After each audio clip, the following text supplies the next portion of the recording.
launch it back 1 week. You can stack up the green down at the bank, but let me tell you, friend, you ain't as rich as you think when you're down to your last heartbeat.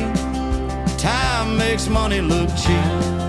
Hi, I'm Megan Cusick, and welcome to another episode of Vehicle Care Rockstars. At one time or another, we all feel like a fish out of water. We get in over our heads, drowning in jobs we didn't ask for and ones we feel like we can't accomplish. But in the world of sink or swim, even learning to tread water can help you on your next endeavor. Such was the case for Drew Bryant, CEO of DB Orlando Collision in Orlando, Florida. He didn't plan to be a body shop owner, but when he stepped into the deep end, he not only swam to the top, but he later ended up in the lifeguard's chair, ready to dive in and help other shop owners keep afloat in the pool.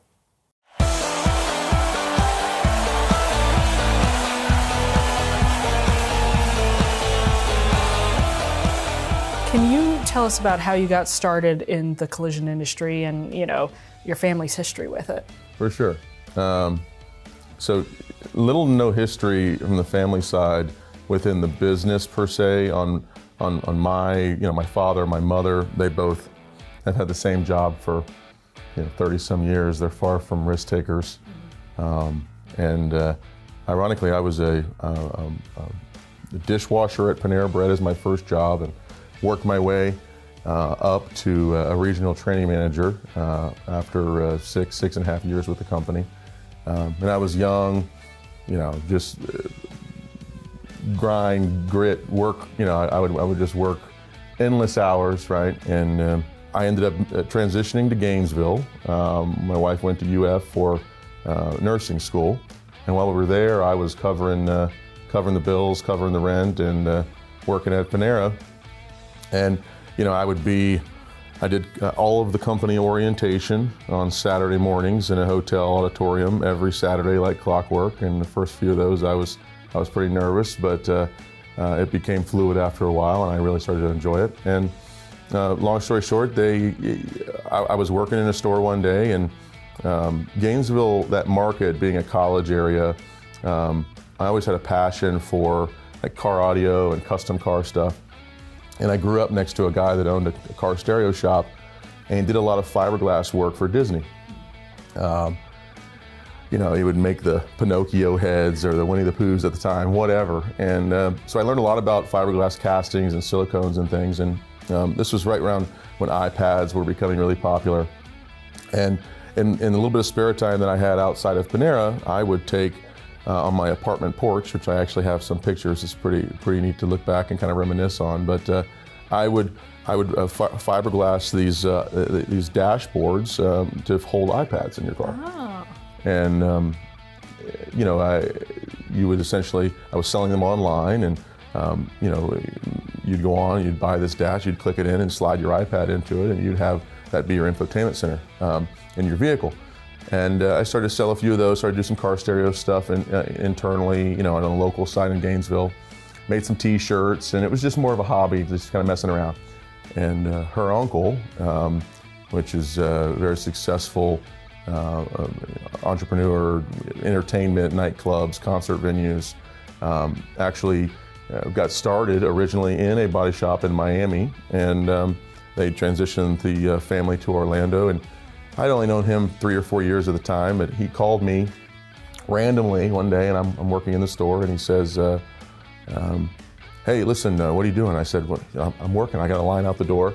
I just so happened to be in the busiest store in a 900 plus franchise of Panera at the time, and I had very little time to take this call. I can't, listen, what is this t-shirt thing you hear with this car stereo stuff? And I started to explain a little bit. And he goes, wow, that's awesome. And then the family was sharing pictures with him.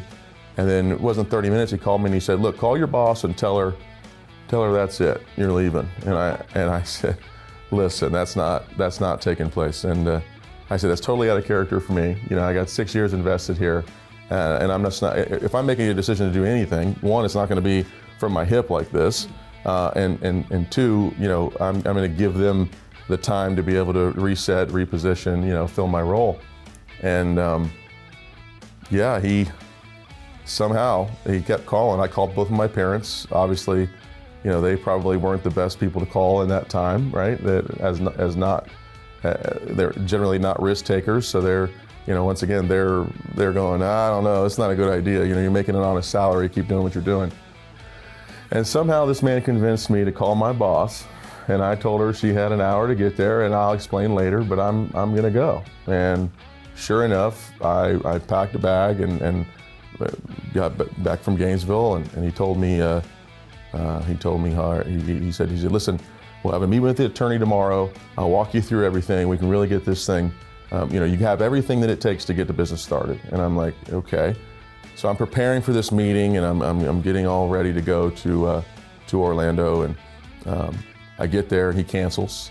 Says he doesn't feel well. And then the following morning, sure enough, we meet with his attorney, and he goes, look, here's an $8,000 in this bank account.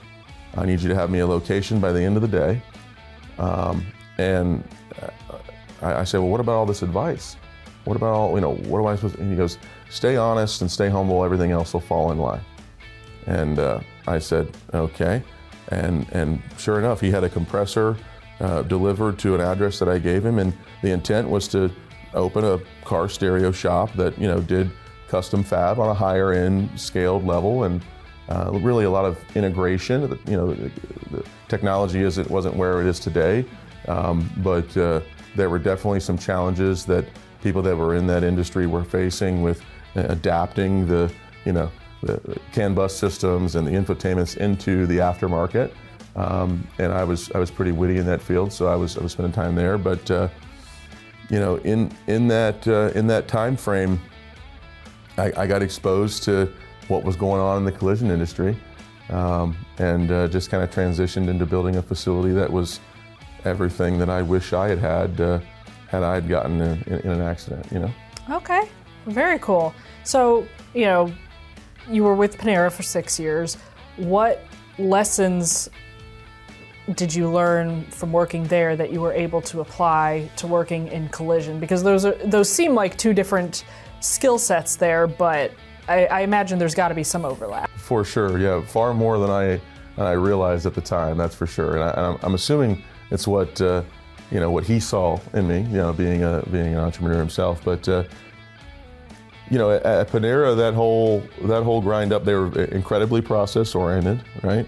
When I'm doing an 8-hour orientation on Saturday, it was everybody for the company. So it would be everybody from a baker to an associate, to a general manager, store manager, shift supervisor, whoever was coming in, they got 8 hours with me. And after that, I really started to I drank the Kool-Aid, right? Yeah. I embodied the brand, and I really bought into it. And I think that got me some momentum. And being that the store that I was my main location, I had Ocala and Gainesville and some Tampa market, but those stores had a lot of corporate attention.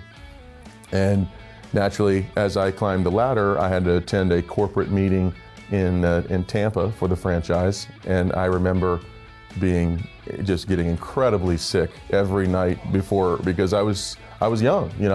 I'm 19, 20 years old at this time, and I'm driving to this corporate office, and everybody at the table's wearing a suit and tie, and they all have a PhD in restaurant management, and here I am, a total fish out of water.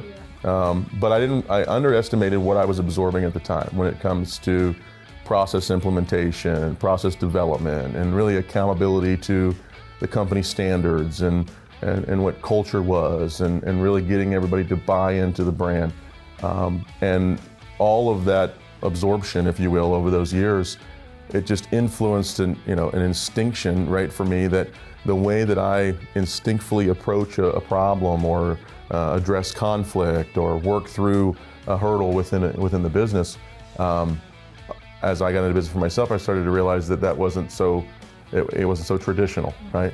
A lot of folks wanted to get in and just grab it and fix it themselves, whereas I'm just generally wanting to look further upstream and go to what the root was, and then see how we can leverage this time and this circumstance to maybe implement or update a new standard or policy that avoids this circumstance from ever happening again. And I think any business, but especially this business, it's almost like it's a constant moving target.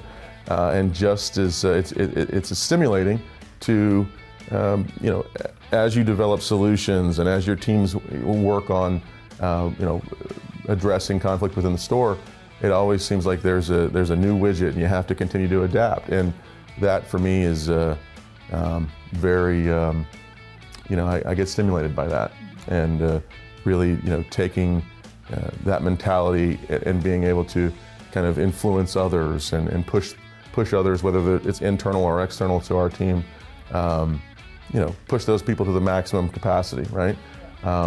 It's interesting, but I think it makes for an environment that is predictable, enjoyable to work in. A lot of folks, when they come to visit our store, they'll look through the shop and or speak to me.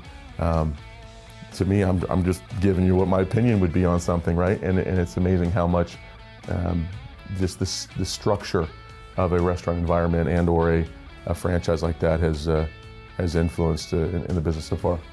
Yeah. So, that sounds like it would have made DB Orlando Collision a unique body shop among others. What do you think makes your business unique? Yeah, for sure. Well, first and foremost, it's clean. Not saying there's not clean shops out there, but I do travel quite a bit, and I'm proud to say that we really embrace a concept of working clean rather than working to clean. And I can tell you with confidence, our facilities are spotless. And that's not just necessarily from the actual facility, but it also carries over into image, right? You're not going to engage with any of our team members from an administrative level that don't have a dry cleaned pressed shirt on every day, and really they take this own kind of interdependence to themselves to hold themselves to that standard. We operate on a list of very key fundamentals that everybody's bought in on. The why we do what we do. Everyone within their onboarding coming into our store is communicated to as far as the whole purpose on why we're here, right? And me really witnessing what was happening in the industry and how much control the insurers had, and really how naive consumers were. And as technology was continuing to advance, I knew I needed a team of folk that really believed in proper repair, and they do a phenomenal job at really hand and foot walking consumers through what they should be concerned with, what's important to them, and it's a group of people that in many cases went into their position saying, I don't know if I can do, I don't know if I can, and now they're absolutely just top of their class, and to watch them kind of morph and grow into the professionals they are today, I think it just speaks for itself, and I couldn't be prouder of it, actually. That's awesome. Very cool. And so now, what is the biggest challenge that you've faced in your business? Biggest challenge, I would say it's probably dealing with the confusion as to the roles that everyone plays, right? I think there's common misperception that, the insurer dictates the repair. You've got the concept of who warranties the work, right? The consumers have this perception that the insurers actually warranty the work, which I think is a big, differentiation that really creates a lot of confusion. And in some cases it's leveraged, right, for some parties, and in other cases it's neither here nor there. But I would say the industry as a whole, there's an incredibly inconsistency between what a repair is, right, and the standard of repair. And across the board, that goes from dealerships that are representing both the vehicle manufacturer and whatever potential program that they're involved in. And I couldn't imagine, being a consumer in today's industry. It's tough. It's tough to watch it happen. But it also creates a significant amount of opportunity to be able to really be a trendsetter, and work to inform consumers and really inform communities, right, with all the people that are within them. And maybe you're not in an accident today, maybe you don't need any of our services at this point, but if that constant drip of the right information and right content is provided to them, then hopefully you can influence the consumer to at least be in a mindset that they can make an equitable decision, right? Right. So tell me about your future plans for DB Orlando Collision. I know you are currently working on a new building that is kind of taking up your life. What are your visions for this? Yeah, for sure. We saw the big gasp, right? It's very bright. I'm very excited. Yes, we are working on a second location, so we're right now in the transition of taking a single store operation and becoming a multi-store. We're going to have 2 locations.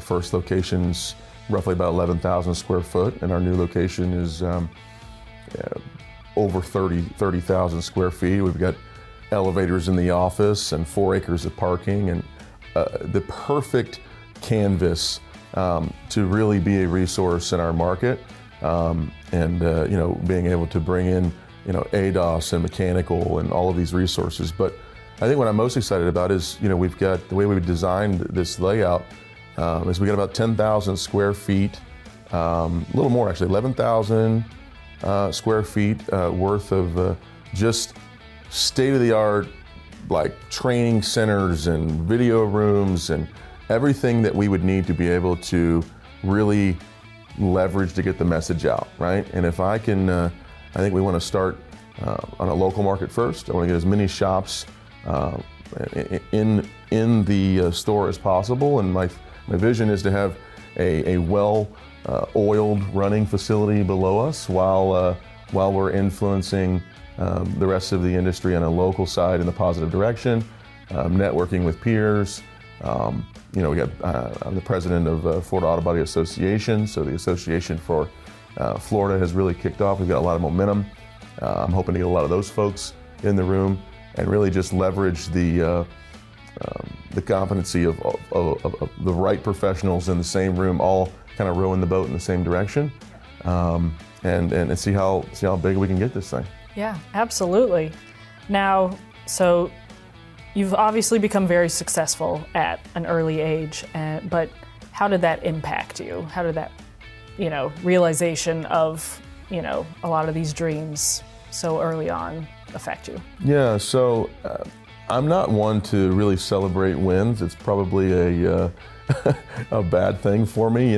People can judge you one way or the other, but as my team begins to learn that, I'll give you an attaboy, but at the end of the day, if I'm working on something or an idea, regardless how small or how grand, as soon as it's accomplished, I'm like, okay, next, right? And I never really just embrace the moment, and I'm a work in progress when it comes to that. But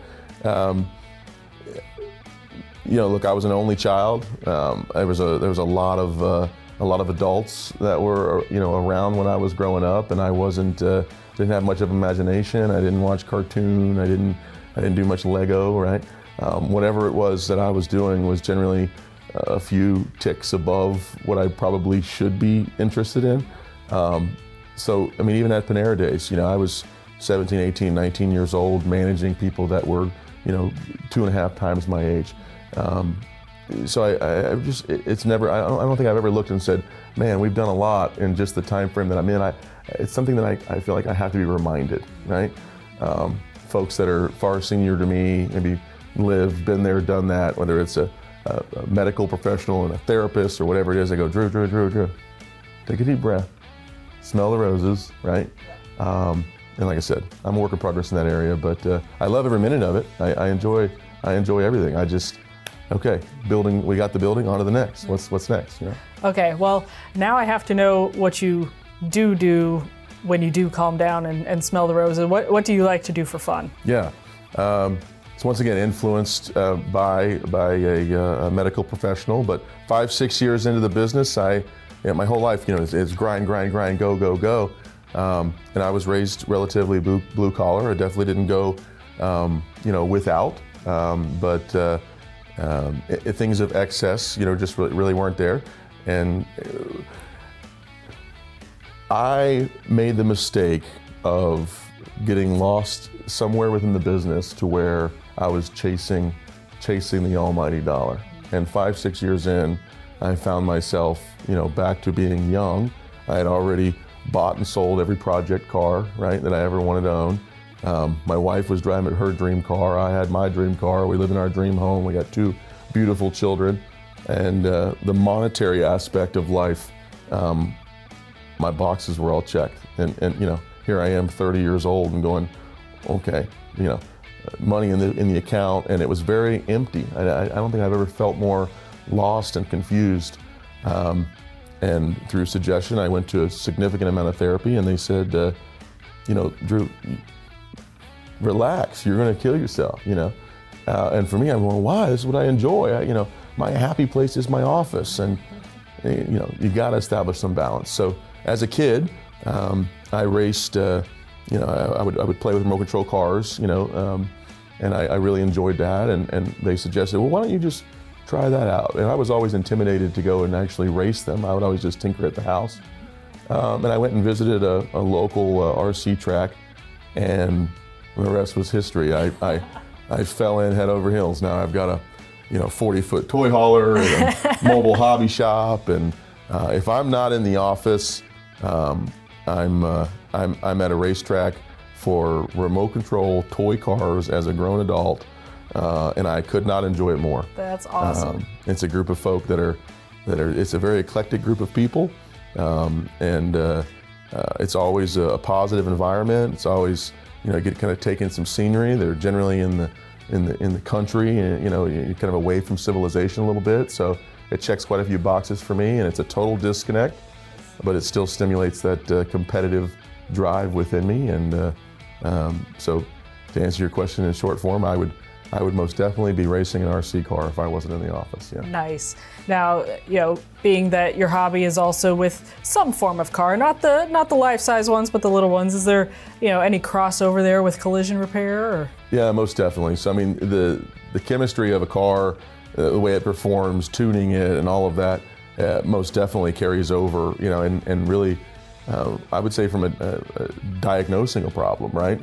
Being able to, especially with the lack of my technical background, if a car is on an alignment rack or we're doing ADAS calibration on something, and the guys are scratching their head or trying to figure something out, there's definitely crossover there. For then I can look at a car and see how it's performing on a track, and/or tires are a big deal in our world of racing as well, and kind of influence it, point something out that I traditionally wouldn't have done. And it's also, what I find interesting is there's a lot of all walks of ages when I'm at a track, right? You'll get kids all the way to retired adults, and those kids are kind of in a place where they're using it as an alternative to get away from the video games.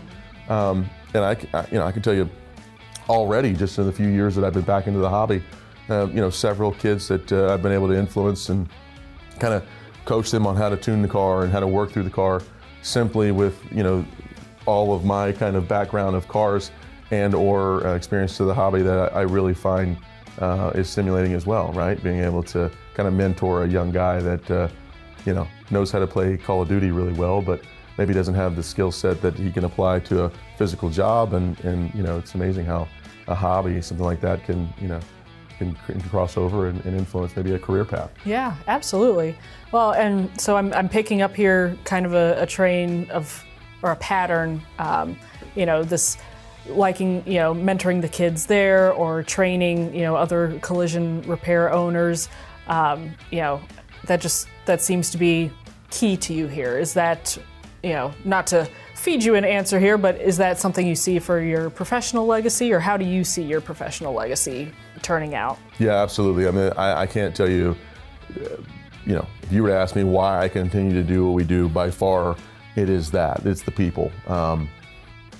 I'm so stimulated by taking people that don't necessarily, I wouldn't say not believe in themselves, but really they think that there's a ceiling to what they're capable of. And being able to take those people and push them to the next level, especially from the youth, right? There was, I did it initially from the selfish perspective, lack of technicians and our business model is relatively non-traditional, the way that the cars flow and everything is being compartmentalized, that I found early on the veterans of our world, the 20, 25-year tech, really had a hard time grasping the concept of working on a car or putting a car together that they didn't touch from the beginning. And it just doesn't work in our facility, right? Everyone's got their responsibility, and they train associated with whatever their skill set would be. And I began to invest a lot of time in the trade schools, going to the local school, the high school level even. And what I found in travels were there were an abundance of funding, believe it or not. They had a wealth of toolboxes and paint banks and things. But there was, they'd have a $40,000 piece of measurement equipment in the corner of the room, and the instructor wouldn't know how to turn it on. Taking my resources or the relationships that we've established over the years and being able to connect those dots to get that equipment turned on, and then working with the kids to be able to, not necessarily shift the curriculum, but get them in a position where they could graduate a trade program with something that is current, right? And the more and more that I looked into that, it was influenced greatly by the state, and it was very challenging. But we inevitably ended up with kids that were coming directly out of these programs, and instead of saying, yeah, I've rubbed Bondo on a door a few times, or I painted one car in the 2 years that I was in the program, they're going, I'm prepared for damage assessment. I can formally measure a car, I can scan a car, and then that just carries over internally and externally to my team and peers. So, my right hand, right, the guy that runs the show for me, he's been with me now roughly 9 years. He came from the BVI and originally from Guyana. His children, when I met this man, they went to school without any air conditioning. And when they came to the States and began to work with me, his level of growth that he's done over the years is something that deserves a book written about it, right? I mean, he's got multiple rental properties. He drives a Range Rover to work. Both of his kids, have gone to college. It's for me, once again, I don't celebrate much of that win, but to be a part of that and to really be an integral part of not even necessarily giving him anything more than why not? Why don't you just do it? Let's go. And that's at all different levels, right? Yeah. I'll be honest with you, it's probably one of the biggest things that I'm missing right now in the build out, right? The build out for the new property has taken me away from my day-to-day far more than I used to be. And operationally, I've got all confidence in the world that they're going to be able to operate it, and they've got everything under control. But it's that day-to-day of little mentorship that I'm missing that I know I'll have back soon, but it's kind of, I got to go touch the office just to be able to get that back every once in a while. Success in business doesn't always bring the feeling of fulfillment you think it will. For Drew, it took something greater to find a sense of purpose. It took a realization that he wanted to mentor and foster people of all ages. Now, he's trying to help the collision industry realize what it needs to do to succeed. Find out more on our next episode of Vehicle Care Rockstars.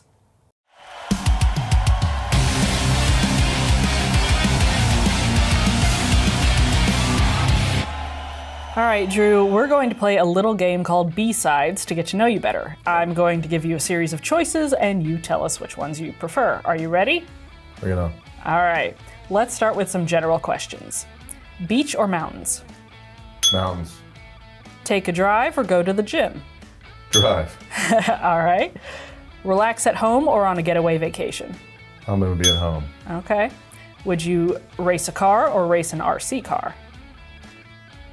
I'd say race an RC car, but one day I've got a little claustrophobia, so that's an issue. But if I could race in a car and not feel claustrophobic, I would most definitely want to race a real car. Yes. Okay. So I know you do RC cars, but would you choose RC boats or RC planes? I'd say boats. Okay. The art of bonsai or aquarium building? Aquarium. Okay.